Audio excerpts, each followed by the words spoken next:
সুপ্রিয় শিক্ষার্থীবৃন্দ, নলদা secondary online স্কুলের পক্ষ থেকে সকলকে শুভেচ্ছা স্বাগতম। আশা করি যে যেখানে আছো সকলে সুস্থ আছো, ভালো আছো। আমি সুকান্ত মিস্ত্রি, সহকারী শিক্ষক বিজ্ঞান, নলদা বহুমুখী মাধ্যমিক বিদ্যালয়, ফকিরহাট, বাগেরহাট। আজকে আমরা নবম দশম শ্রেণী রসায়ন বিজ্ঞান বইয়ের ষষ্ঠ অধ্যায় থেকে লিমিটিং বিক্রিয়ক নির্ণয় হিসাবটি শিখব। তাহলে আমাদের পূর্বে এই বিষয়টি জেনে রাখতে হবে যে লিমিটিং বিক্রিয়ক কাকে বলে। তো লিমিটিং বিক্রিয়ক হলো এমন বিক্রিয়ক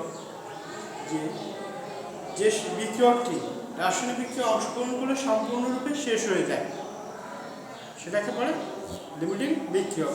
তাহলে আমরা কি বলতে পারি, কোনো রাসায়নিক বিক্রিয়ায় যে বিক্রিয়কটি বিক্রিয়া করে শেষ হয়ে যায় বা অবশিষ্ট থাকে না, সে বিক্রিয়ককে লিমিটিং বিক্রিয়ক বলে। তো কোনো রাসায়নিক বিক্রিয়ায় আমরা যদি লিখি লিমিটিং বিক্রিয়ক, তো বলতে পারি কি, কোন রাসায়নিক বিক্রিয়ায়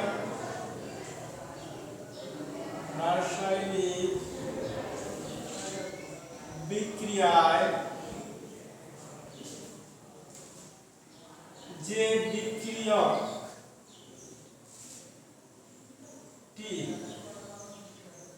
বিক্রিয়া করে শেষ হয়ে যায় বা অবশিষ্ট থাকে না,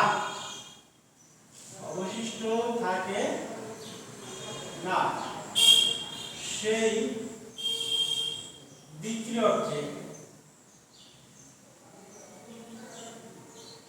বিক্রিয়ককে লিমিটিং বিক্রিয়ক বলে।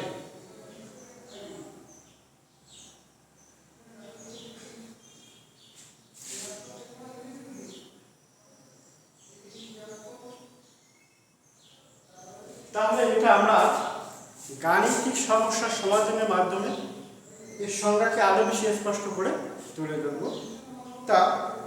তদ্রূপ আমরা একটা বিক্রিয়ার সাহায্যে দেখাতে পারি। নিশ্চয়ই লিমিটিং বিক্রিয়ক কাকে বলে বিষয়টা বুঝেছি। এখন একটি উদাহরণের সাহায্যে যদি এটা আমরা দেখতে চাই, যদি একটা প্রশ্ন আকারে লিখতে পারি, প্রশ্নটা যদি এরূপ হয়,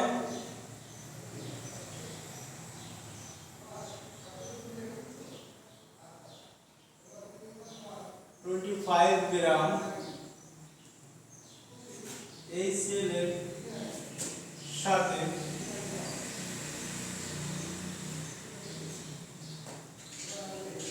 45 গ্রাম সোডিয়াম বাইকার্বনেট বিক্রিয়া করলে কোনটি লিমিটিং বিক্রিয়ক? এটি প্রশ্ন। তাহলে আমরা উপপাদ্য থেকে কি পাইলাম, দেওয়া আছে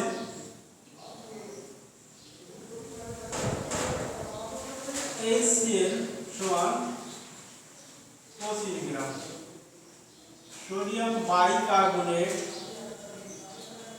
সমান 45 গ্রাম। তো এই বিক্রিয়াটা আমরা দেখাতে পারি HCl hydrochloric acid plus sodium bicarbonate, এই বিক্রিয়া করে উৎপন্ন করে কি, যেহেতু এটা অ্যাসিড এবং এটা ক্ষার, সুতরাং যেহেতু বিক্রিয়া করে লবণ আর পানি অবশ্যই উৎপন্ন করবে। তাহলে এখানে লবণটা হচ্ছে সোডিয়াম ক্লোরাইড প্লাস পানি প্লাস কার্বন ডাই অক্সাইড। তো এবার আমাকে দেখতে হবে এই লিমিটিং বিক্রিয়কের হিসাবের ক্ষেত্রে বিক্রিয়ক আর উৎপাদক, এই বাম পাশের অংশটাকে কোনো রাসায়নিক বিক্রিয়ার বাম পাশের অংশটাকে বলে বিক্রিয়ক আর ডান পাশের অংশটাকে বলে উৎপাদক। তো বিক্রিয়াকে আর উৎপাদক এর অণু সংখ্যা ঠিক আছে কিনা এটা আমাদের হিসাব করতে হবে রাসায়নিক সমতার মাধ্যমে। তাহলে সমতা কর্মটা দেখি। তো এক্ষেত্রে খেয়াল করি বামে হাইড্রোজেন আছে একটি আর একটি, অর্থাৎ বিক্রিয়কে দুটি হাইড্রোজেন আছে, উৎপাদক দুটি হাইড্রোজেন আছে। ক্লোরিন আছে বিক্রিয়কে একটি, উৎপাদক আছে একটি। সোডিয়াম বিক্রিয়কে সোডিয়াম আছে একটি, উৎপাদক সোডিয়াম একটি। কার্বন বিক্রিয়ক আছে একটি, উৎপাদক আছে একটি। অক্সিজেন বিক্রিয়ক আছে তিনটি আর উৎপাদক আছে একটা আর এই দুটো, মোট তিনটে। তাহলে সমতা করা আছে। তো আমাদের যেহেতু লিমিটিং বিক্রিয়ক হিসাব করতে বলছে, সুতরাং এখন আর এই উৎপাদন অংশের হিসাবটা দেখাবো না, দেখাবো বিক্রিয়ক অংশের দেখাবো। তো এক্ষেত্রে দেখাতে পারি হাইড্রোজেন আণবিক ভর কত। হাইড্রোজেন আণবিক ভর 1 প্লাস ক্লোরিনের 35.5, তাহলে HCl এর আণবিক ভর হচ্ছে 36.5 গ্রাম।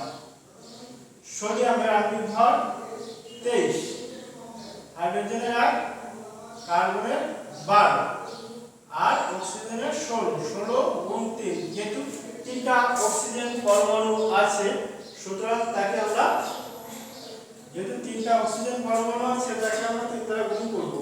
তাহলে কত হবে টোটাল? 3 16 48 50 60 64 84 গ্রাম আছে।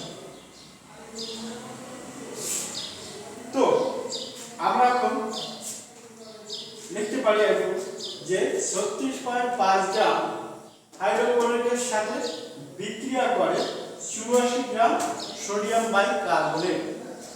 1 গ্রামের সাথে কত আর HCl এখানে আছে কত? দেওয়া আছে 25 গ্রাম। তো আমি লিখতে পারি কি 36.5 গ্রাম হাইড্রোক্লোরিক অ্যাসিড এর সাথে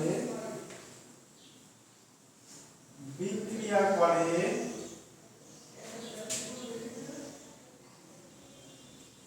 84 গ্রাম সোডিয়াম বাইকার্বনেট। অতএব 1 গ্রাম HCl এর সাথে কত? আর আমরা ছোট করে দেখাই 1 গ্রামের সাথে 1 গ্রাম HCl এর সাথে বিক্রিয়া করে 84 বাই 36.5 গ্রাম সোডিয়াম বাইকার্বনেট। এবার হাইড্রোক্লোরিক অ্যাসিড কত গ্রাম আছে? 25 গ্রাম। অতএব 25 গ্রাম HCl হাইড্রোক্লোরিক অ্যাসিড এর সাথে বিক্রিয়া করে 84 গুণ 25 বাই 36.5 গ্রাম সোডিয়াম বাইকার্বনেট সমান সমান। আমরা এখন হিসাবটা দেখতে পারি।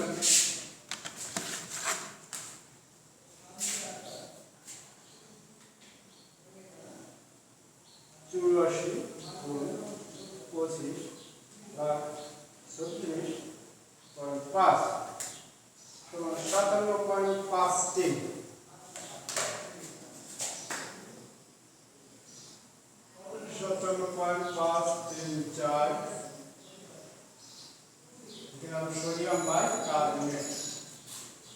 তো আমরা এইটার সাথে যদি এটা তুলনা করি,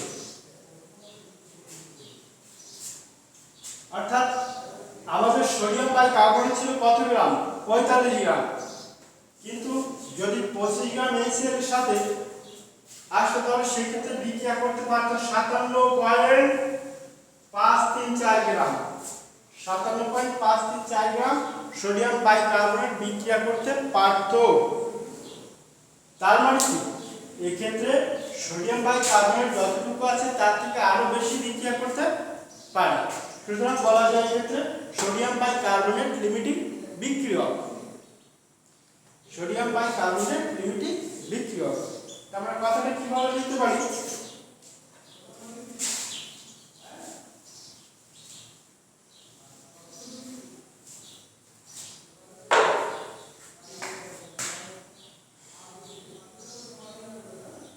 বিক্রিয়ায় আরো অতিরিক্ত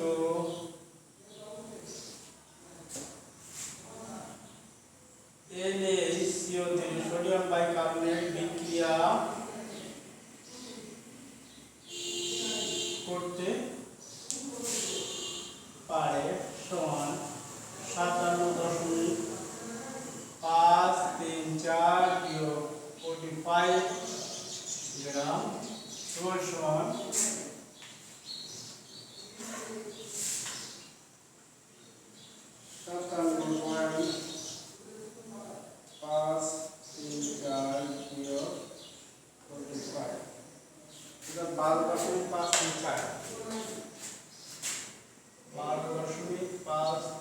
12.534 গ্রাম।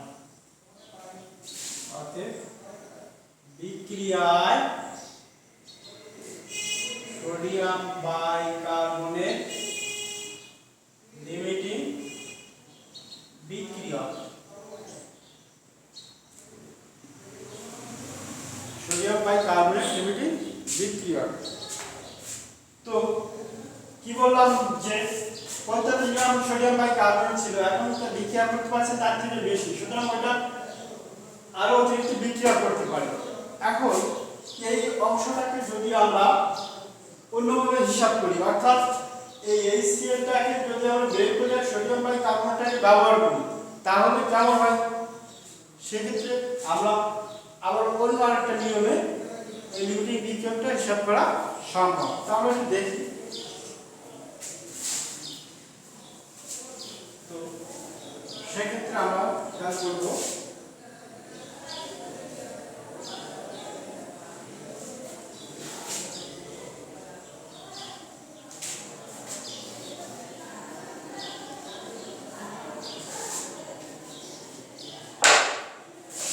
তাহলে সোডিয়াম বাইকার্বনেটটাকে যদি আগে লিখি তাহলে কি হয়? 84 গ্রাম সোডিয়াম বাইকার্বনেটের সাথে বিক্রিয়া করে 36.5 গ্রাম HCl।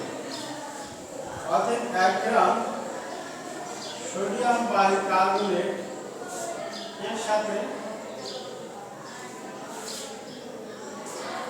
বিক্রিয়া করে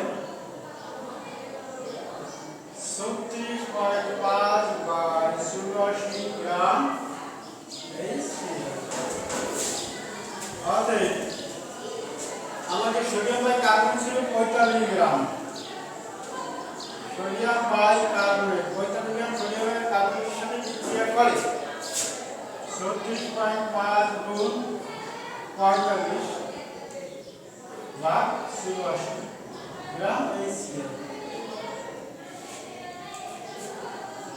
তখন হিসাবটা কি হবে?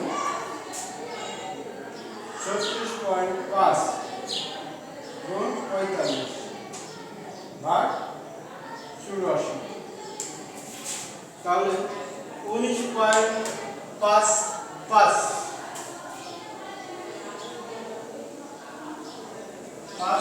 গ্রাম HCl। অর্থাৎ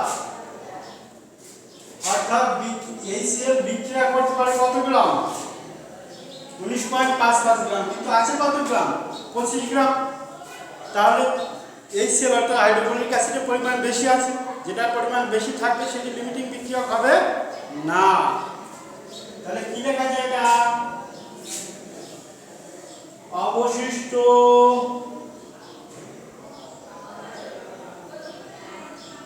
হাইড্রোক্লোরিক অ্যাসিডের পরিমাণ সমান 25 মাইনাস 19.55 সমান 5.45 গ্রাম।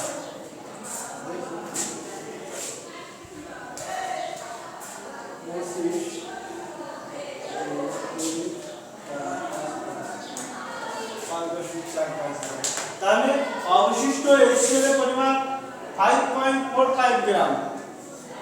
অতএব বিক্রিয়ায় যেটি অবশিষ্ট থাকবে সেটি লিমিটিং বিক্রিয়ক হবে না। তাহলে বিক্রিয়ায় সোডিয়াম বাইকার্বনেট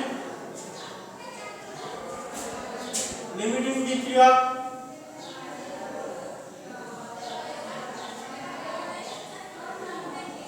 কি নিশ্চয়ই আমার বিষয়টা স্পষ্ট হয়েছে।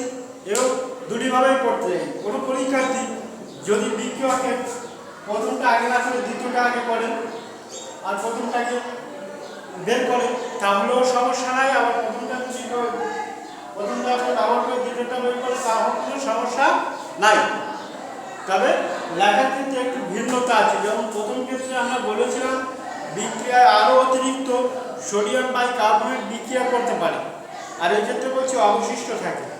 কিন্তু দুটো ক্ষেত্রে আমরা দেখিয়েছি কি সোডিয়াম বাইকার্বনেটই হচ্ছে লিমিটিং বিক্রিয়ক। নিশ্চয়ই শিক্ষার্থীবৃন্দ লিমিটিং বিক্রিয়ক সম্পর্কে তোমাদের স্পষ্ট ধারণা আছে। তো এই ছিল আজকে আমাদের পাঠের বিষয় এবং অংশবিশেষ। সকলের সুস্থ এবং মঙ্গল কামনায় আমি এখানে শেষ করছি। সকলকে ধন্যবাদ।